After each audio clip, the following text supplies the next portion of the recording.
June 3rd and pretty close to 1 p.m. With me today, I have very special guest that I'm gonna introduce you, Lara Lawson. But I also want to tell kind of a little cool story. So Lara used to live in Bogota, Colombia, which is where I'm from.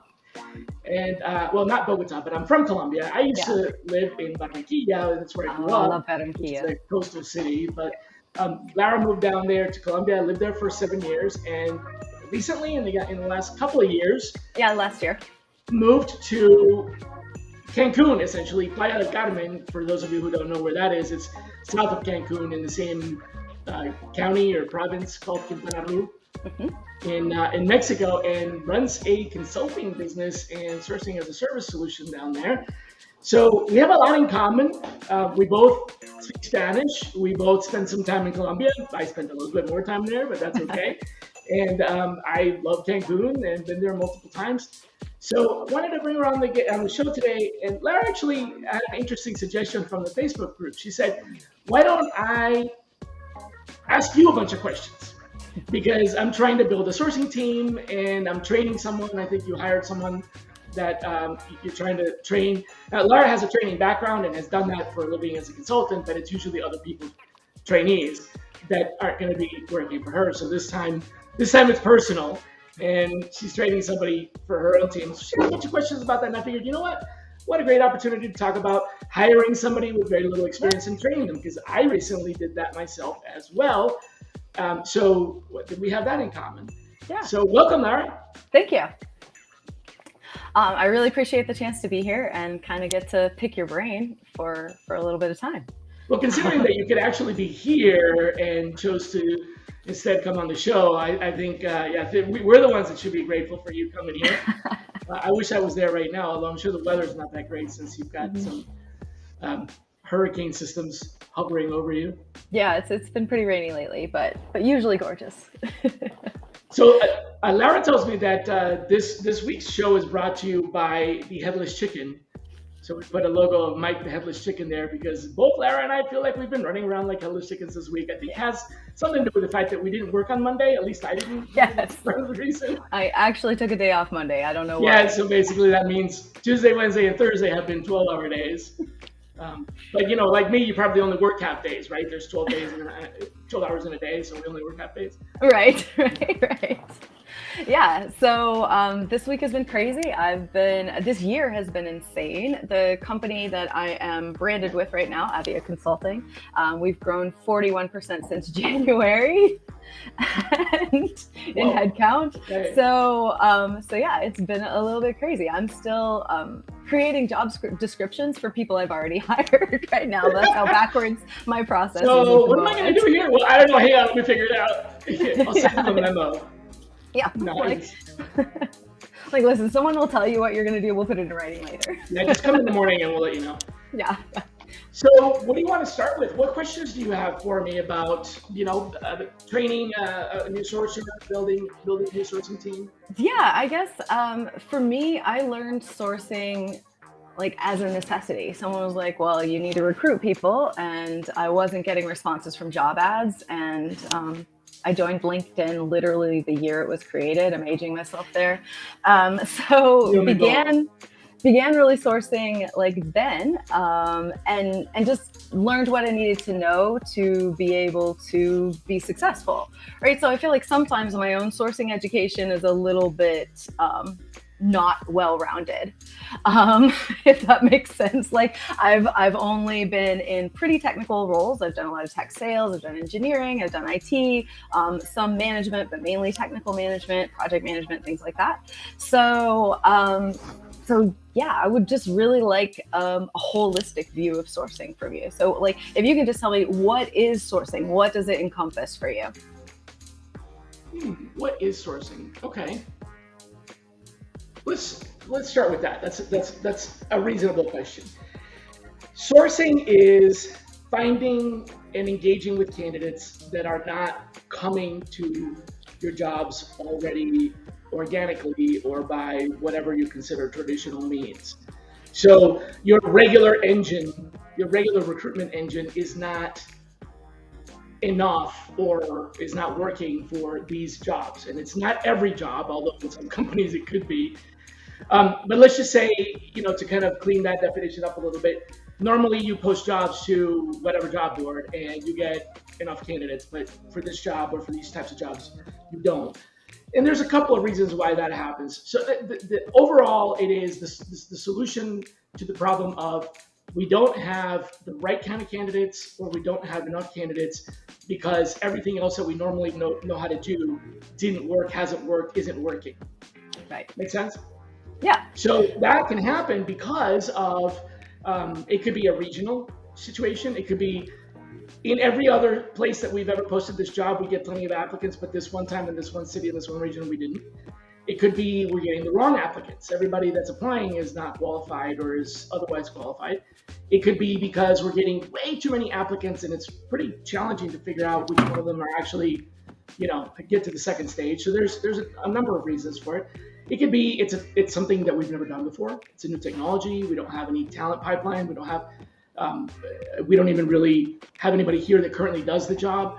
It could be an acquisition. It could be a merger.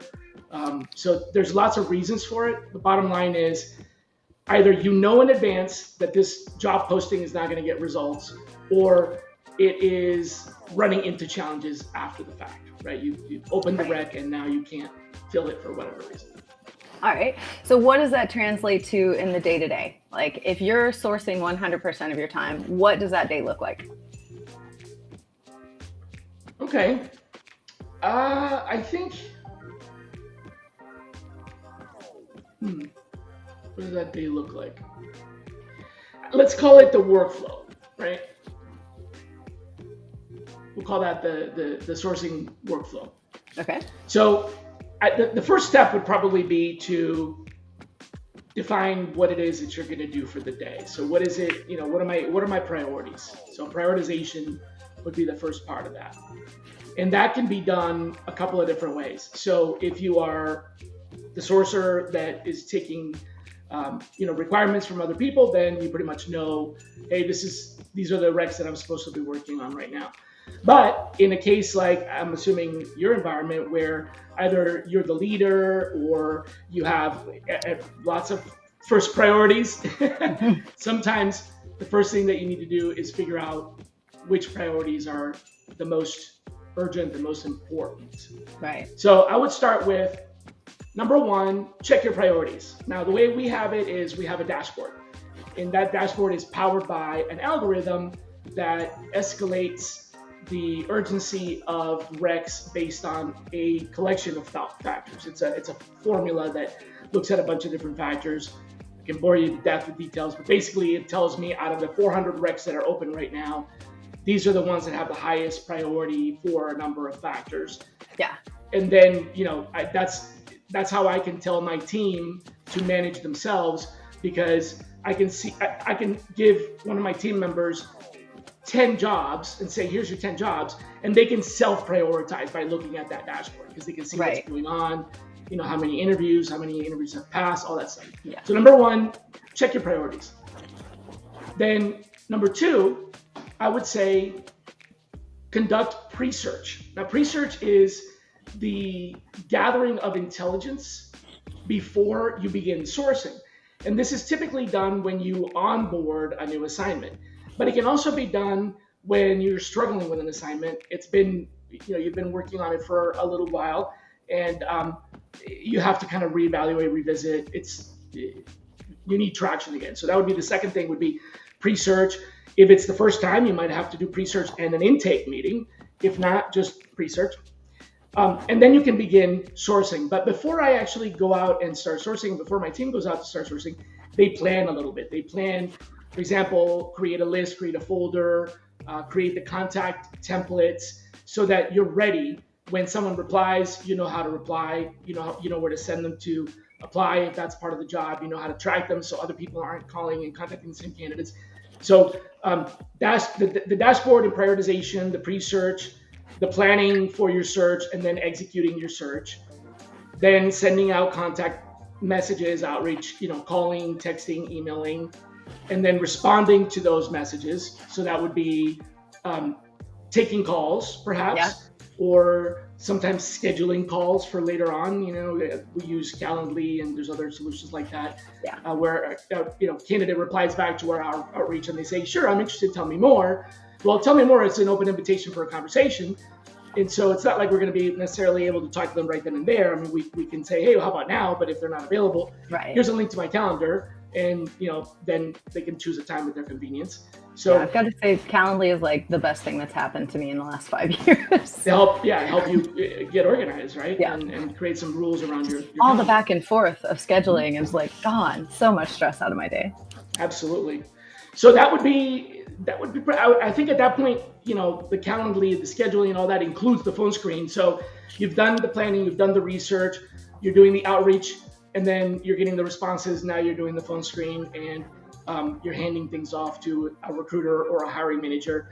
The only last little bit is the cleanup of tracking and learning from your workflow what needs to be adjusted and so on. So big picture, I would say that's kind of that's the whole process. Okay.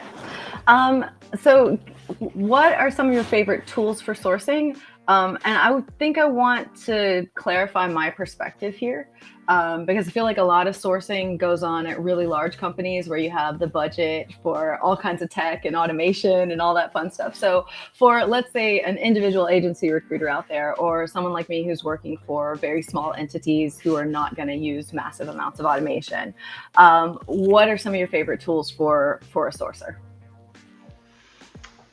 Thanks for clarifying, because sourcing, although we just defined it as finding candidates and engaging with candidates that aren't coming to you through traditional means, can still have lots of flavors. There could be pure research, there could be pure outbound, there could be social media, there could be automation, technology, and all that. So in the context that you gave me, running a consulting shop, a solopreneur, or having a small business or small team, even if you're a small team with 2 or 3 people, you don't necessarily have the luxury of all the automation.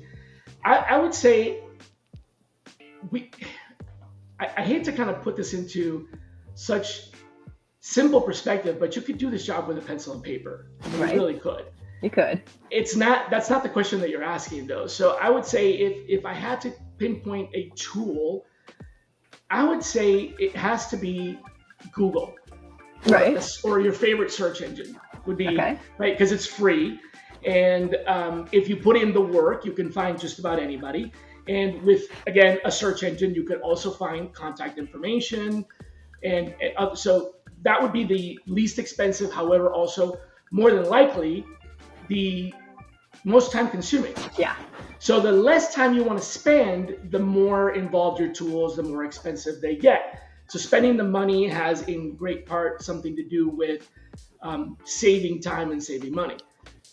You could say LinkedIn, but that would not be a really good answer either, because LinkedIn can be very expensive and it can also be very inefficient. Even if you use LinkedIn for free, it wouldn't be expensive. It would still be very inefficient. And also, not everybody's on LinkedIn. We're finding more and more people are actually leaving their accounts or aren't even registered. It used to be when I ran a research department that was doing work for as a consultancy like you're doing, I would get lots of clients, you probably get this too, where they would say, "We don't want you to find anybody on LinkedIn. Don't use LinkedIn. We already know how to do that. We already search on LinkedIn."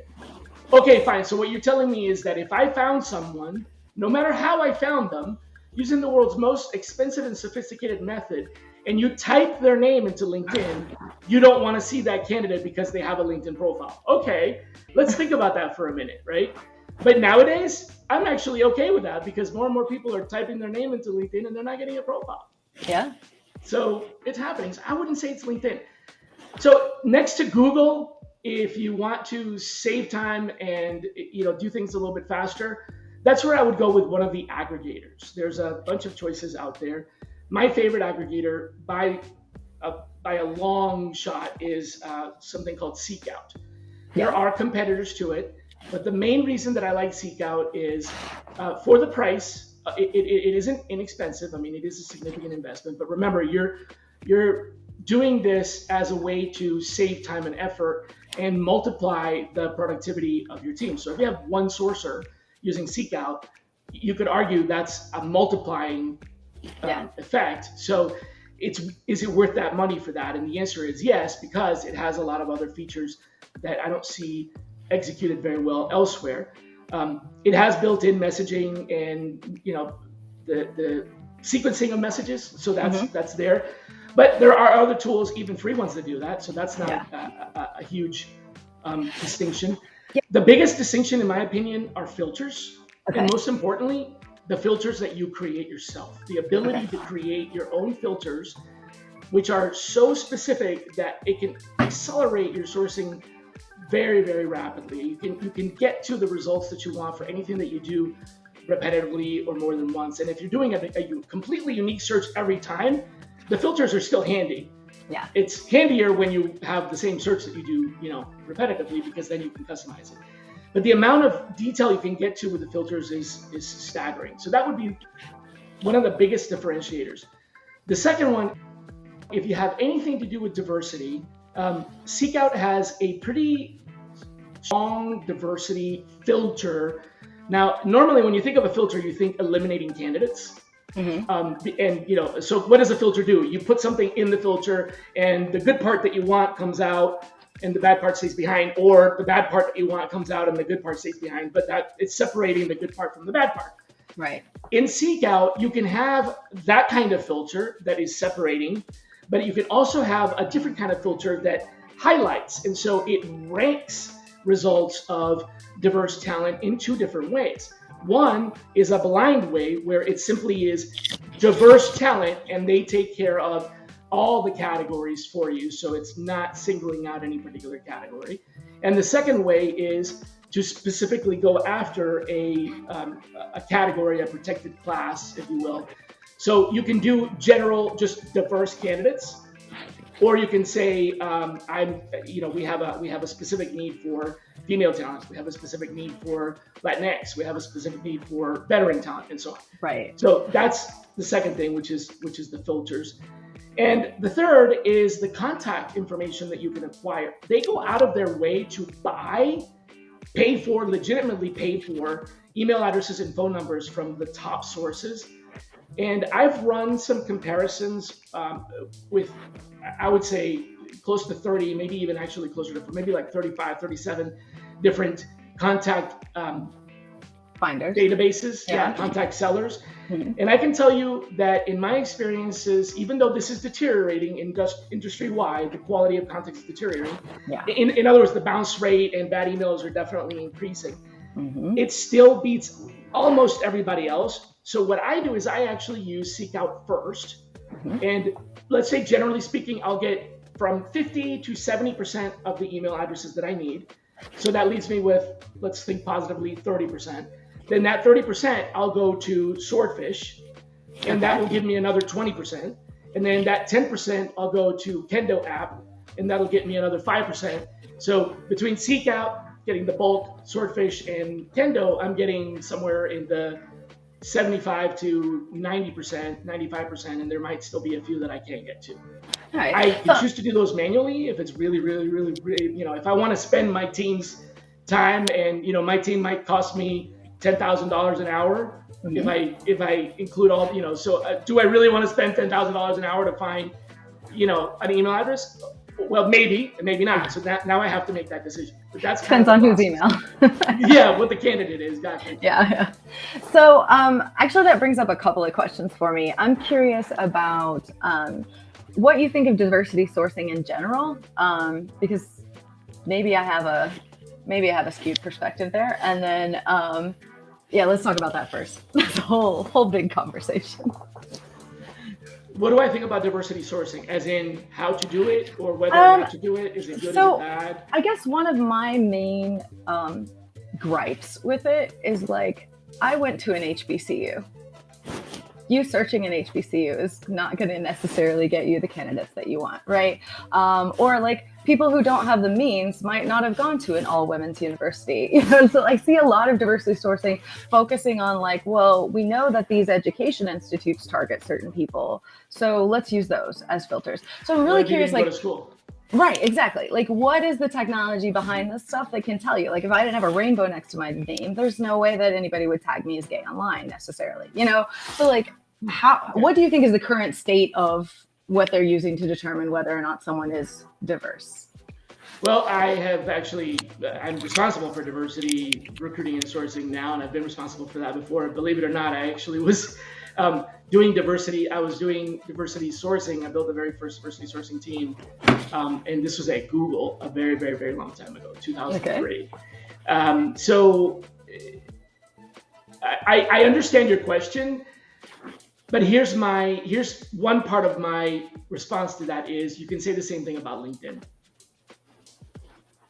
So it's you can make the point that just because I went to an HBCU doesn't make me a diversity candidate. Just because I go to LinkedIn doesn't make me a diversity sourcer. Just because I'm not on LinkedIn doesn't make, you can make the same argument about arguably the number one source. So there's pros and cons to everything. The other answer to that, the more complete answer to that, is that sourcing. So we're very specifically here talking about sourcing. I want to be clear. We are not talking about diversity efforts, equity, inclusion. We're not talking about all the other HR side, because I know you're a consultant and you know this space really well. I'm talking about specifically finding candidates that are not mainstream, the sourcing part of it. So when it comes to sourcing, the answer is to be as inclusive as possible. Yes. So you could include HBCUs, but the problem is if you limit it to HBCUs. Okay. So here's the trick. If you only source on LinkedIn, you are actually having a very negative adverse impact. Yeah. Because LinkedIn very much discriminates. It is very discriminatory. There's a couple of reasons for that. Let's just use the most shocking, most extreme example. If you are an Arab woman, it is not allowed in many cultures, in many of the Arab cultures, it is not allowed for you to share your likeness on a public page. You cannot post a picture. So not having a photo on your LinkedIn profile deprecates your profile from being found in search results by an immense factor. Yeah. So just the fact that you're an Arab woman means that you're going to be discriminated against in search results on LinkedIn. And you know as well as I do that when somebody does a search on LinkedIn, they're going to type in 2 or 3 keywords. They're going to look at the first page of results. Mm-hmm. If you're an Arab woman, you're not going to be in that first page of results unless I did something intentional to include that. Okay. Because the default is going to be the popular pictures. Okay. So your approach to diversity sourcing then is that it should be you should be adding candidates, not necessarily like subtracting. Okay. That's right. So then how do you target them, but add them? That's right. So you cast as wide a net as possible in the non-traditional areas. So essentially, it is the same as sourcing. Yeah. Sourcing is finding people that you can't find by other means. Diversity sourcing is finding people that you can't find by other means. You're just expanding the definition of sourcing. A normal sourcing effort might include going into the deep web to identify candidates that have a very rare skill set, like I can't even come up with some very obscure skill set. Mm-hmm. Okay, well, you're doing the same thing, but now you're doing it to increase the top of the funnel for candidates that are underrepresented for a number of reasons. However, you have to be very careful to be inclusive. So don't just limit it to educational institutions. Yes. Right? Whether it's an HBCU or not, just don't limit it to educational institutions. You can use affinity groups. You can use natural language. You can use, so what are some of these solutions that don't work? What some of them use is a filter that is essentially targeting affinity groups and HBCUs and a couple of other things. That is going to be very limiting. Seek Out doesn't stop there because I can show you. Now, with Seek Out, there are some positive and negative results, meaning that you can get false positives using a search with one of their filters and get a candidate that comes back as a result to that query that, let's say you asked for specifically Latinx and you get a candidate as a result that is very clearly not Latinx. Well, first of all, you don't know that. Yeah. Right. And secondly, it could be a false positive, and that happens. But you are still doing a good job of including more Latinx people because you're adding more to the top of the funnel. Okay. So what Seek Out does that's different is they're looking for a lot of other things that are patterns that help us identify. So you mentioned we may not be able to tell from your profile whether or not you are non-binary or gay unless you have a rainbow on your profile. Well, having a rainbow on your profile could be a search term. Actually, Right. icons could be search terms, but there's Right. also organizations that you join. There's also language that you use, Yeah. words that you use, and those are some of the things that they look at. But that's still not the end. And the end. You can beyond Seek Out, you can still do a lot of other things to identify candidates that are diverse by, let's say, for example, networking, right? So one of the things you could do is network with Anita Borg and Grace Hopper, and now I'm specifically talking about female engineering talent, female and engineering, because both of those are engineering organizations. But there's the same thing. There's the Black Accountants Association. There's, the Black Lawyers Association, right? So you can network. And again, I may be a member of the Black Accountants Association, whether or not I check the box. Yeah. So, don't filter out. I appreciate that, because I feel like a lot of times when we talk about diversity sourcing, we're only talking about race and sex or gender, and that's a problem in general. And two, I see Patty actually mentioned on Facebook something about neurodiversity. So while you're talking about what search terms are available, I do want to let people know about the AU search term or the AU tag on the end of someone's name. Will generally mean that they are autistic or neurodiverse. And so that's another thing that you guys can throw in there. If you want to search the rainbow icon or you want to search the AU after someone's name, those are all good search terms for finding people who are self-identifying on social media as diverse. There's also other keywords that you can use to identify people that are not self-identifying. Right. But again, here's the I think that's where challenge. these tools come in, right? It's like some of them, yes, but you also have to do it yourself, right? This is something that you have to do manually. Here's where the trouble starts, though. If you increase the top of the funnel and then filter out, you're being discriminatory.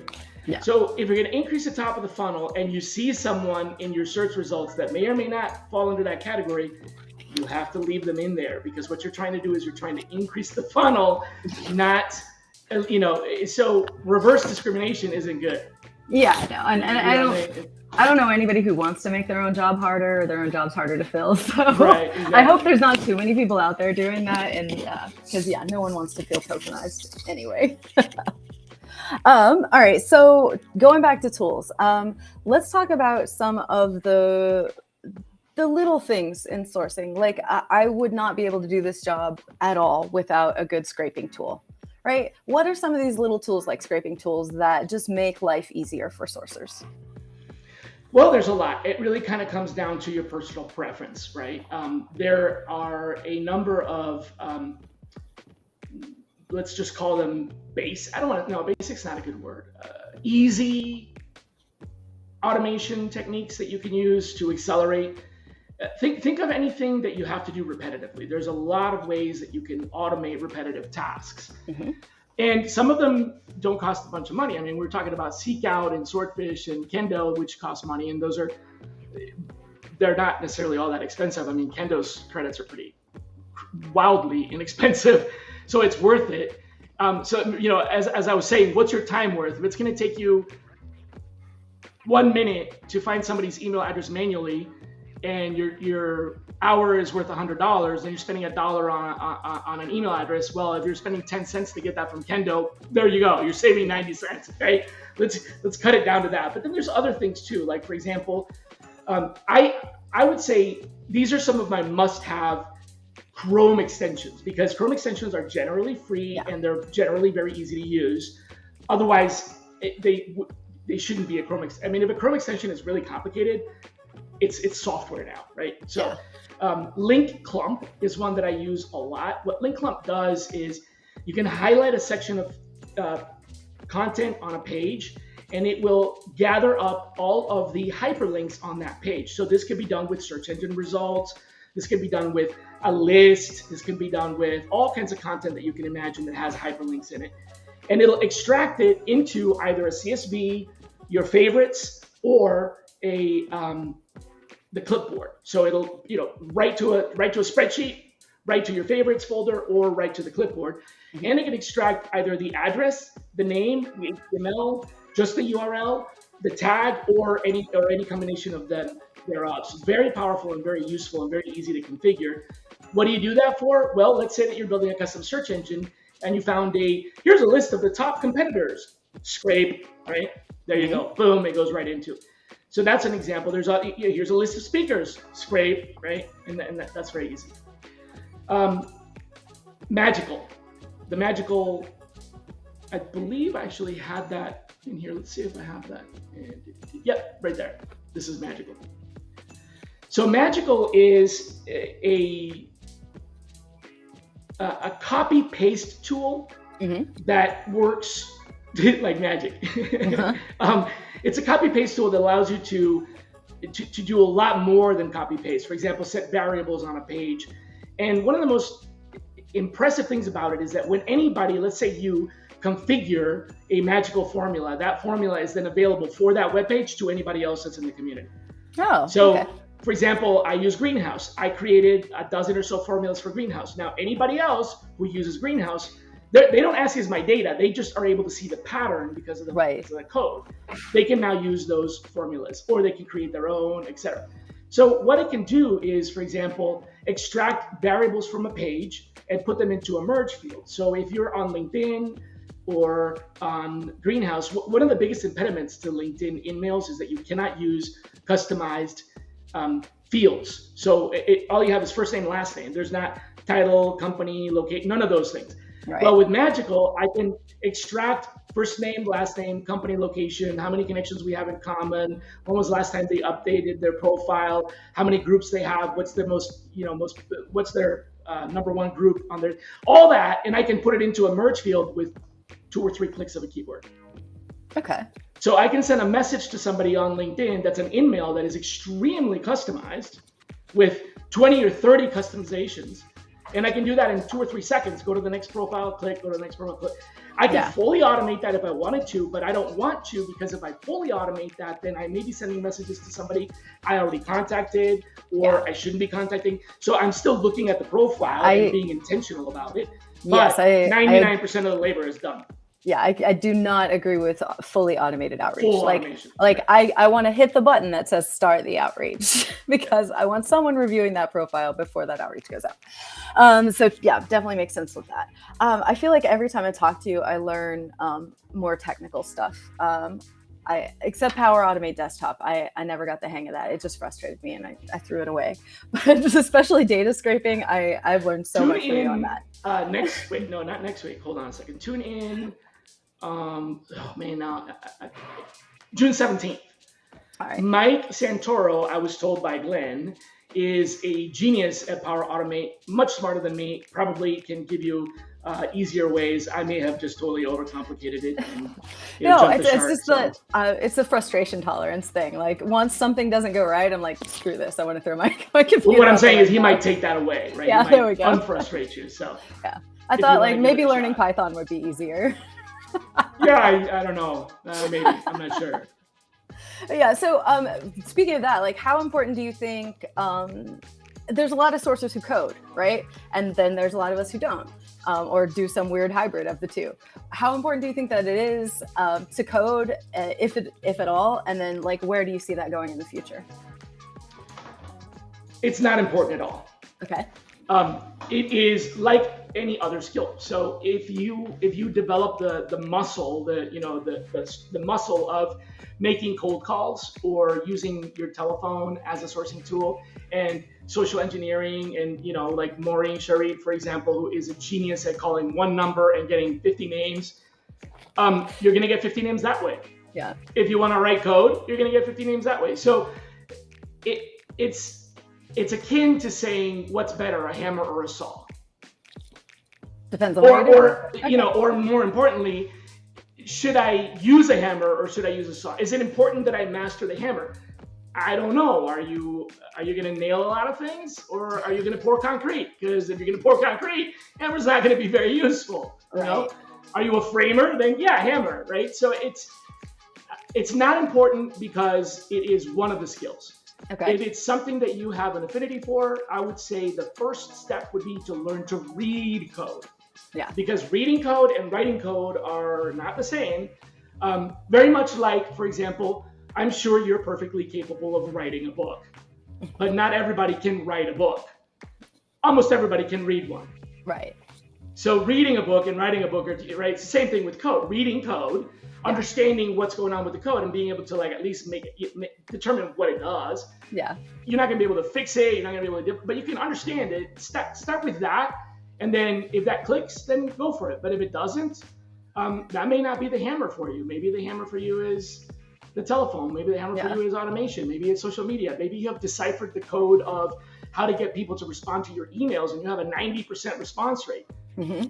Right? If you source 100 candidates and I source 100 candidates, but only 10 people respond to me and 90 people respond to you, you have 80 more candidates than I do. Right. Yeah. And you didn't have to use sourcing code or writing code or whatever, right? Yeah. And that kind of speaks to one of my core beliefs about KPIs and recruiting as well. It's like, if somebody gets hired at the end of it, I really don't care how many phone calls we made or, things like that. Yeah. So, and I'm glad that you mentioned the phone call sourcing too, because I am, again, old enough to have gone through Morgan method training back in the day. And one of the things Pete used to make us do is just sit there and call, till we got a hold of somebody in HR who gave us, 20 names. And then once we had a decent organizational chart, we could hang up the phone. And so it's that stuff still works to some degree, not so much in the remote workforce. It's a little harder to do, and it's a little slower. It used to be faster, but if you combine that with other skills, then it works better. But the same thing, if you know how to write code and you know how to get good response rates to emails, then you're increasing your effort. Now, can you master all of them? Look, I've been doing this for 25 years. I don't think so. You got to figure out what you're good at. Yeah, after 25 years, I can tell you there are some things I'm very, very, very, very good at. I get some pretty good response rates. They're not the best, but they're pretty good. I would just say average to maybe above average. I can find people that nobody else can find, and that's my superpower. I can find somebody that nobody else can find. Finding them to me is what I like. It's the challenge that I enjoy the most. So the joyful moment for me is I found someone that was impossible to find, right? Yeah. I don't like the contacting part. I do it, but I would really rather build a spreadsheet and hand it over to somebody that's really good at outreach. Yeah. That like crushes it on outreach.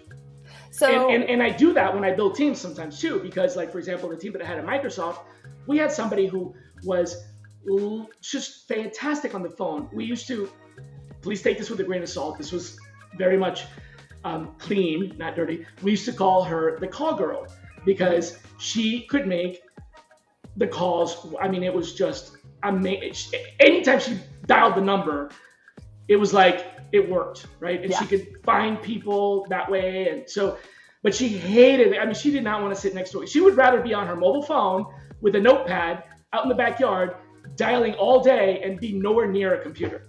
So I paired her up with somebody who doesn't like to be on the phone. Yeah. They sent her the spreadsheet. She turned it into literally gold, but she couldn't have done it with him and he couldn't have done it with her. Yeah. So find what works. Now, can you do that? And can you source? And can you get high response rates? And can you do social media?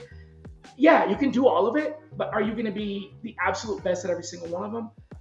Probably not. So I can find somebody that nobody else can find, but I may not be the best person to engage them, get them to respond, right? I may get them to respond half the time. All right. Now I can interview people really well. So if I find them, somebody else puts them on my calendar, I can interview them really. So, but then again, right? So I guess pick your poison. Yeah. Let's talk a little bit about, like, let's say you get a new requisition, something you've never done before. You don't have an existing pipeline. What's the timeline? What's a realistic expectation for your client before they have someone sitting in front of them who's been properly screened? What's the timeline? What's a realistic expectation? Right. Okay. So you get a new job order. They're like, hey, source me a bunch of people. I'm ready to interview tomorrow. How many weeks is it going to be before they're actually in an interview?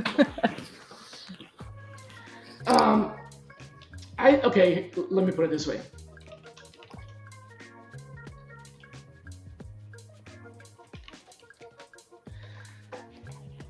If it's a typical, I want to say typical, this is kind of tricky. If it's a typical search, what is a typical search? That's going to be the next question, right? If it's a mainstream role that you've been recruiting for a while, and you know the specifications, you don't have to do a pre-search, you don't have to do an extensive intake meeting. You kind of already know the profile. There may be some nuances and flavors and things like that, but let's eliminate the pre-search. Let's eliminate the intake meeting. Shally, I need another one of those. Yeah. Right? I need another one of those. Okay, let's do that.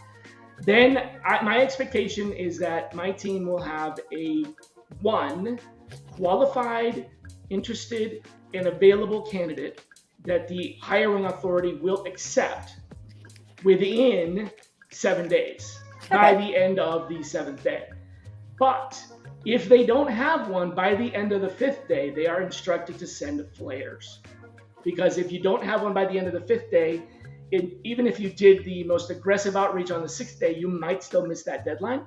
Right. So on the 5th day, they pull out the stops, they bring in somebody else, we accelerate. And then on the 6th day, if we don't have anybody, we let them know, we let the client, the hiring manager know, because tomorrow is the deadline, we let them know the day before we are not meeting the deadline, and here's why. Not only here's why, but also here's what we did. Not in detail, but here's the effort that we did. Okay. Here's what we did. We're not going to meet the deadline. Here's what we did. Here's what we want to do. Is that okay? And kind of reset the clock. But generally speaking, one qualified, available, interested candidate that is accepted by the hiring manager within 5 days is reasonable to answer your question. Okay. And if you're having to start from scratch, reinventing the wheel here. If you have to do the pre-search, you should spend a good, I'm going to get shot for this. You should spend a good 4 hours setting things up. And I'm talking about the pre-search, the templates, the spreadsheet, or the tracking, or the CRM, or the list, or the whatever, the synonyms, some sample searches, sending a sample candidate, all of this stuff. You should spend a good solid 4 hours to get set up. Possibly as much as 8 hours. It's not unheard of to literally put 8 hours into setting up, especially if it's going to be a search that you're going to use frequently. Yeah. You might have to set up automation and other things like that. So 4 to 8 hours to get things set up.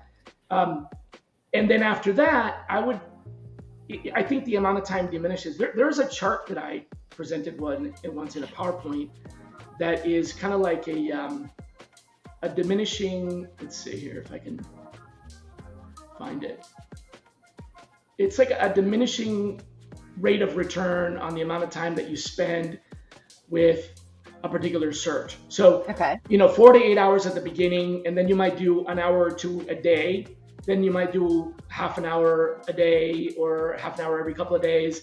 And it goes down to, by the 8th week, you're probably only doing about half an hour every week, right? Mm-hmm. Because you're still working on it, but the return on investment is not going to be as great. So that's kind of how I scale it.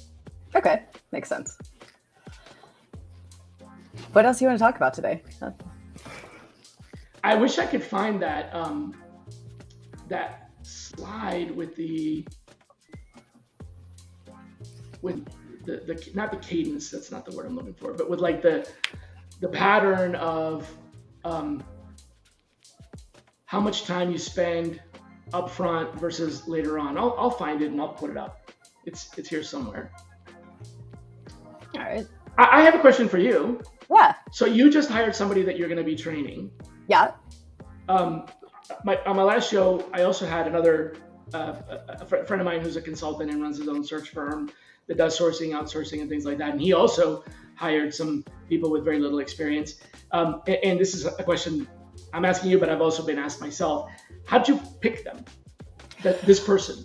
Okay, so they weren't a sourcer, I'm assuming, right? Right, yeah. Okay. So I picked two people, right? Because what we do, we're not an agency. We go in and consult, and and my junior recruiter will be branded with my client, right? So I'm branded with Avio, she'll be branded with the other client, and so we're doing recruiting as a service there. So my sourcer, I needed somebody who was available part-time. That was a real hard thing. I have a real hard time with part-time searches because it's a whole different, criteria of what you're looking for there. So with that one, I ended up finding someone who is just quit teaching. got really frustrated with teaching. As we know, teachers are pretty good writers, most of them. She's an English teacher and decent at research. And she's just an inherently curious person. So for me, with that one, I was looking for someone who complements me in a lot of ways, because I need to make up my own team. So I need to make sure that I'm making up for my own weaknesses, which would be like documentation, reporting, all those little detail things. Like, I like the big picture stuff. So for her, it was more about finding someone who is good at listening, good at taking notes, good at details, and just curious enough to be a good researcher. For my junior recruiter, I found her, oddly enough, on one of the most vicious recruiting Facebook groups out there. She posted and it just kind of like, I saw her and was inspired, right? So she posted that she wanted to get into recruiting. She was tired of like dead end jobs, but she was running into a lot of barriers for entry. So, it's an entry level job, but you have to have a bachelor's degree. It's an entry level job, but you have to have 2 years of experience, right? So she was kind of ranting about that, or complaining about that on this group. And she made a typo or a grammar mistake. I can't remember what. And so of course the first 5 people jump in there to, tear her down and tell her she needs to take a writing class before she can ever even consider a job in recruiting. And then there's, the next 5 people are in there to justify why you need a bachelor's degree to be a recruiter, which I have a master's degree, and I can tell you probably didn't need any of that for this job. There are some business concepts and management things that help, but yeah, like, you don't have to have a degree to be a recruiter. And she was just defending herself well, and like I could feel the passion and that fire of just wanting something and being told no so many times and still wanting that thing and still going after it. And so that's what impressed me initially. So I sent her a message. I said, hey, let's have a chat.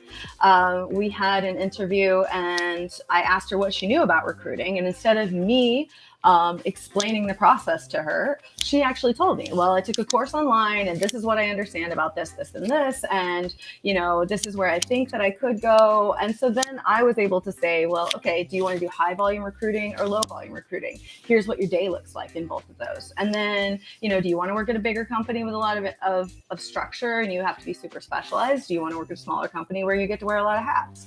And so we talked through some of that, and I really got down to where she felt like her strengths were, where she felt like her goals should be going, and just helped her to clarify that. And is a lot of gut instinct and a lot of just getting a good feeling about someone. But for me, when someone has no experience, when you do your homework, that just shows me a lot about your character and who you are and your curiosity, and which I think is just, especially for sourcing and recruiting, one of the most key characteristics you can and you're right. It's sourcing and recruiting, unless you are the type of sourcing that's doing research only, where you're not going to do any outreach at all, which does exist, by the way. But when you're doing any kind of outreach, whether you're cold calling or doing phone screens or whatever, I agree with you that I would say the number one most important core competency is professionalism. Mm-hmm. Because no matter what, we are very frequently either the first or second point of contact for a person representing the brand for which we're recruiting. So professionalism is very important. I mean, it doesn't matter if you're not knowledgeable in the technology, or there's a lot of other things that you're completely ignorant about, but if you're courteous and professional, that goes a huge way, right? So professionalism and personal values and that interpersonal skill is really, really important. And then the other one that you said, I completely agree with. For the first part of it was the curiosity. Yeah. Yeah, and I think like a lot of people have used, I always back away from the word professional or professionalism to some degree, because it's been used to attack a lot of groups of people. And so, okay, you're right. So like I pull off of that one a little bit, but I understand you're talking about courtesy and people treating people well, things like that, right? So I just call that sort of authenticity, right? Like bringing yourself, but a polite version of yourself. Right. Communicating well, however you communicate. Like, I'm not saying you have to have no accent or I totally I did not think about that. Thank you for correcting me. No, I wasn't saying that if you have an accent, you're totally understood your intention there, but I do want to like make sure that people watch their use of that word sometimes, because listening, focusing and listening, that kind of stuff. Yeah, totally agree. Yeah, it's interesting that there is a distinct separation in the core competencies between what I would call a hunter or sourcer, researcher versus what you just defined as a recruiter, which could be Right. a cold caller, candidate developer, phone screener, account manager, talent professional, whatever, right? So the two different parts, it's the same, it's two sides of a coin. It's the same coin, but it is two different sides, I think. And I would say probably in my experience, 25 years, for what it's worth, hunter sourcers tend to have a very high, above average need for independence Yeah. versus teamwork. And independence and teamwork are both good. So I'm not saying one is better than the other, but sourcers tend to have more of an independence need. And also have a need to have more freedom to operate. So independence is, being self-managed is one thing, but also freedom to operate is another. So if they're too restrictive, then the creativity kind of goes away. And so creativity doesn't really even matter that much if you're telling them this is the way you do it. You do this, then this, then this, then this, then that. Then might as well not have might as well have a robot, right? Right. Where on the recruiter side, the candidate developer or the caller, whatever you want to call it, is they have a much higher need for social connection, which could be teamwork, which could be just simply social contact. They're much more patient, flexible, steady versus the sourcers. And recruiters also tend to be a lot more system process, not driven, but process knowledgeable. Yeah. They like to follow a process. And let's face it, there's a lot of laws in recruiting that most people are not even aware of. So following the process can be very important. Whereas with sourcing, it's almost like you don't want to follow the process because if you do, then you end up getting the same results as everybody else, right? Yeah. By the way, I did find that that multiple searches thing that I was telling you about. Oh, okay. Let's see if we can figure out a way to share this here. Add. Oh, yeah, I can do this. I can share screen. There's going to be one of those weird picture in picture in picture in picture things for just a second, so bear with me. I told you. Infinity here. Yeah, infinity. Don't get seasick. This is the one I was talking about. So notice that there's 28 days. It's because I was just kind of trying to squeeze everything in. Yes, there are some weekends in there. So, imagine if this was not don't look at it as 28 days, but rather like, 1 month, right? 4 weeks, right? There's weekends and there might be holiday, whatever. The point is that I have these 4 phases. The beginning phase, which needs to be done right away, that's the first day. That's the pre-search, the intake, finding people in the low-hanging fruit. A lot of us call it that way. Right. Yeah. In phase 2, phase 3, phase 4, and here's that 7-day period that I was talking about. And so I charted like how it might look. So if it takes you 4 hours to set up a new rec, well, that's half of your day on day 1 and 2. If you have a new rec on days 3 or day 4, that's half of your day. The other half of your day you can spend on sourcing for A, B, and B. Right. Exactly. Then you have on the 5th or 6th day another new rec. Now you have 3, so half of your day goes to rec C, and then most of your day, the rest of your day goes to B, and a little bit of your day goes to A. And you can see kind of how A slows down and eventually disappears. The same thing with B. I know it's messy, but I couldn't find another way to visualize this. I can't even imagine running this many recs. Like, thankfully, most of our jobs are the same person, but I need 4 of them, or different levels of seniority within the same. That would be rec A. And I really, here's my rule: I won't onboard my sourcing team, an individual on that sourcing team. I will not permit them to onboard more than 1 rec per day. So if I'm giving them a new assignment, that is their new assignment for the day. I can give them another one the next day, but that's like my hard limit. And in fact, I would really, unless there's an emergency situation or something that is escalated above my level of authority, I would really prefer that there wouldn't be more than 3 new ones in a week. So it's not just one per day. That's a lot. Yeah, 3 new, okay? Because that's this, and this in 1 week, in 5 days, right? That's a lot. Then I really don't want them to be running more than 8 simultaneously because 2 or 3 of those are new. spending half of their day on it, right? Like here you say 4 to 8 hours on phase one, about 4 hours phase two, about 2 hours phase three, and so on. No more than 8 because some of those might be sort of tapering out, some of those might be coming in. That's the, the sad reality is that I have somebody right now on my team that's running 12. Oh my God. Which is definitely a lot more than 8. However, there's a few of those that are so similar that they're not multiple openings to one rec, but they're, they're, what a back-end engineer is? Yeah. They're 4 different kinds of back-end engineer for 4 different nuances. So really, the sourcing is primarily the same.